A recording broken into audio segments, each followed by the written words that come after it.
Andrew was unable to give a truly clear explanation to the police.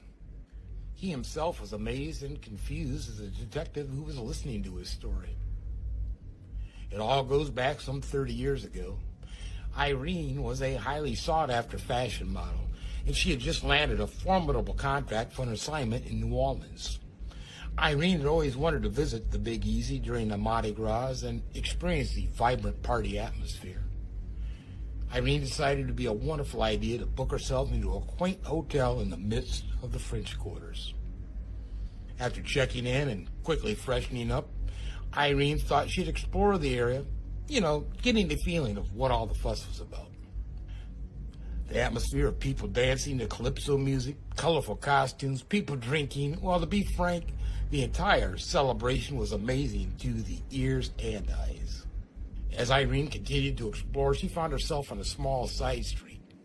It appeared that the shops in this area were either closed or empty, all but one, that is. A small shop at the end of the street still had its light on. As Irene approached, she saw a sign in the window that read, Madame Lasselle's Hoodoo Shop. How could that not strike up a little curiosity into someone? Irene decided to check it out. What could be the harm, she thought to herself. Besides, everyone knows it's all superstition anyhow. As Irene entered the shop, her senses immediately heightened. There was a strong smell of incense, and there were lots of candles lighting up the entire shop, and all of them were set amidst various trinkets and what appeared to be stuffed animals. Suddenly, a voice came up from behind Irene. How can I help you, my dear? Oh, my, you startled me. I'm so sorry. I know it's late in the evening, and apparently yours the only shop open on this small street. But I was curious, what exactly do you do here? I grant wishes, my dear. Well, Irene wasn't born yesterday, but that statement made Irene want to dig just a little bit deeper. After all, this hoodoo stuff is all superstition and folklore anyhow, isn't it? You grant wishes? Now that sounds interesting. So you're saying that anything I wish for, no matter what, you'll make it all come true? Yes, but all wishes, they come with a price. So how much is this wish gonna cost me? I ask for no money, my dear. Just simply tell me what it is you wish for. Well, Irene pondered for a moment about what wish she'd want most granted. As she looked about the small little shop, she noticed a small mirror and quickly thought of her beauty. I like to stay young forever. I mean, my looks, they're important to me. I forever want to be beautiful. Granted. That's it? Is that quick? I'm confused. I mean, you said you grant wishes for a price. No, I said I grant wishes with a price. Wishes with a price? What the hell is that supposed to mean? Your price is simple, my dear. Remember, without a selfie a day keeps the wrinkles away. That's it? I take a selfie a day and I'll forever stay beautiful? That's the only stipulation, a selfie a day? Yes, my dear. But never forget it. For if you forget, you will age 10 times fast. That is your price. The little shop she visited seemed to be the best decision of Irene's life. Her career soared with endorsement opportunities, television shows, and movie offers. Yes, Irene's timeless beauty was certainly paying off. And yes, in case you were wondering, Irene did keep up with her selfie a day. It keeps her young and also feeds her ever-growing social media audience. Irene eventually bumped into her future husband, Andrew, at a small gathering of friends. Despite their age difference, Irene and Andrew hit it off immediately, fell in love, and decided to marry. The couple thought a trip to the mountains would be the perfect honeymoon getaway, so Andrew chose a mountaintop cabin away from the hustle and bustle of their everyday life.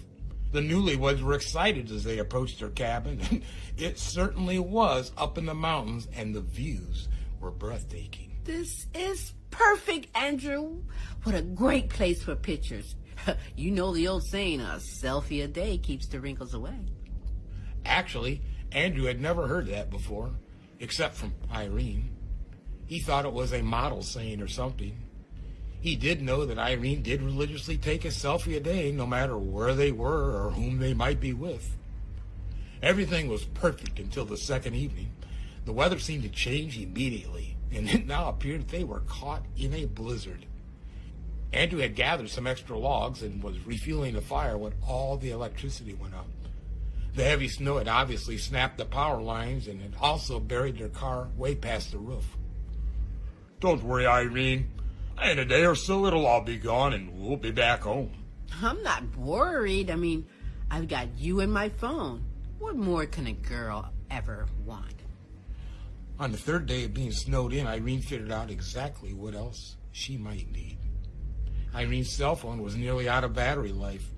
The battery life indicator was blinking, and she hadn't yet taken a selfie. Andrew, do you have juice in your phone? Mine's about to quit. Well, mine stopped this morning. Irene began to panic. The warning from Madame LaSalle was echoing in her head. Irene went into the bathroom and gazed into the mirror. It was true. Instead of looking 30 years old, it appeared she had aged overnight. Irene, for the first time, saw deep wrinkles in her face. Strands of gray hair were growing in, and her nails were turning yellow. Irene was beginning to panic. It seemed that time was no longer on her side. It was now her worst nightmare. The wish granted by Madame LaSalle was starting to come true, with its terrifying price. Irene sat in a chair in front of the fire, realizing the horrific results of her vain wish that were now coming true. There was no way to charge her phone. The car was buried under several feet of snow, and she had never told Andrew about her visit to the hoodoo shop some 30 years ago. Andrew could now only look on in horror as he watched the bride age over 100 years before his eyes in a matter of hours. Her skin was now nothing but loose, wrinkly flesh. Her once beautiful smile was no more. Irene's hair had turned completely white and was starting to fall out. Her body looked as if it had been ravaged by arthritis, her fingers crooked and thin. She struggled both to hear and to see Andrew. With her dying breath, Irene looked into Andrew's eyes and spoke. Andrew, I'm so sorry. I should have told you, my love. My beauty was timeless, granted by a hoodoo queen. I only had to take a selfie a day to keep my beauty. I never should have went in that shop. Some wishes should never be granted. The price is too high. The detective looked Andrew straight in the eyes and asked, "You expect me to believe that this 100-year-old woman was your 30-year-old wife 3 days ago?"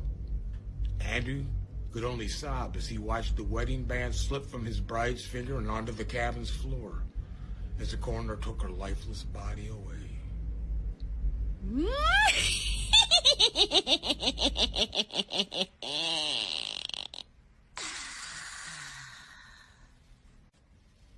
Selfie.